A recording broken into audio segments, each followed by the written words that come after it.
कानपुर के बिकरू गांव में हुए शूटआउट के बाद विकास दुबे की पत्नी ऋचा दुबे ने पुलिस टीम पर गंभीर आरोप लगाए। विकास दुबे की पत्नी ने पुलिस टीम पर आरोप लगाते हुए कहा है कि पुलिस फोर्स ने पहले उनके पति का इस्तेमाल किया और फिर उनको मार दिया। विकास दुबे की पत्नी ऋचा दुबे ने यह भी कहा है कि उन्हें न्यायपालिका पर पूरा भरोसा है और वो उम्मीद करती हैं कि उन्हें कोर्ट से न्याय मिलेगा।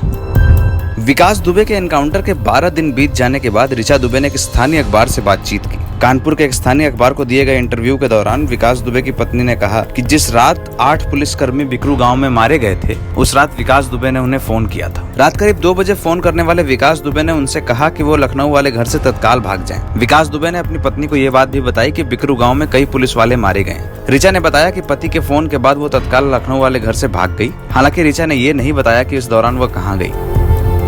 ऋचा ने यह भी कहा कि विकास दुबे से उनकी ये आखिरी बातचीत थी। इसके बाद विकास दुबे फरार हो गया और उसके बाद उज्जैन से उसे गिरफ्तार किया गया। पुलिस के मुताबिक उज्जैन से कानपुर लाते वक्त ही विकास ने भागने की कोशिश की थी, जिसके बाद उसे एनकाउंटर में मार गिराया गया था। एनकाउंटर की इस घटना के 12 रोज के बाद ऋचा दुबे ने एक स्थानीय अखबार से बातचीत करते हुए तमाम घटनाओं का जिक्र किया। ऋचा दुबे ने मीडिया से बात करते हुए ये कहा कि उन्हें बिकरू गांव में हुए किसी भी घटनाक्रम की जानकारी नहीं है। ऋचा ने साफ कहा कि उस रात बिकरू गांव में क्या हुआ था इसके बारे में उन्हें कुछ भी नहीं पता। लेकिन इसके बाद ऋचा ने आगे कहा कि उनके पति मर चुके हैं, लेकिन उम्मीद अब भी जिंदा है। ऋचा ने कहा कि उन्हें न्यायपालिका पर पूरा भरोसा है।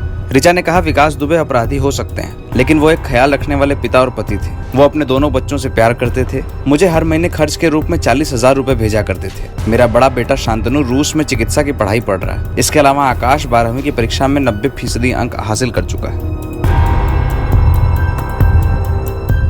अपनी शादी के बारे में बताते हुए ऋचा ने कहा कि विकास दुबे उनके भाई राजू निगम के अच्छे दोस्त थे। राजू निगम के जरिए ही विकास और ऋचा की मुलाकात हुई थी और इसके बाद दोनों ने शादी करने का फैसला किया। ऋचा का कहना है कि विकास दुबे के बिकरू गांव में स्थानीय लोग अपनी समस्याओं को लेकर उनके पास आते थे। लोगों की समस्याओं को सुनने के बाद विकास जो भी बात कहते थे, लोग उसे मान लेते थे और उनका सम्मान करते थे।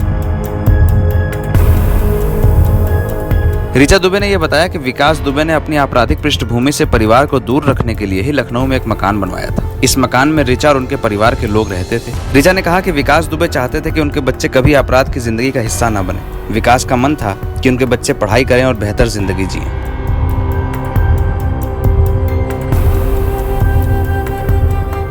वहीं माता पिता से मनमुटाव की खबरों को लेकर ऋचा दुबे ने कहा कि विकास दुबे हमेशा ही अपने माँ बाप का सम्मान करते थे। अगर क्षेत्र का कोई भी आदमी उनके माँ बाप के पास कोई समस्या लेकर आता था और किसी गलती पर उनसे माफी मांग लेता था, तो विकास दुबे उसके खिलाफ कोई भी कार्रवाई नहीं करते थे।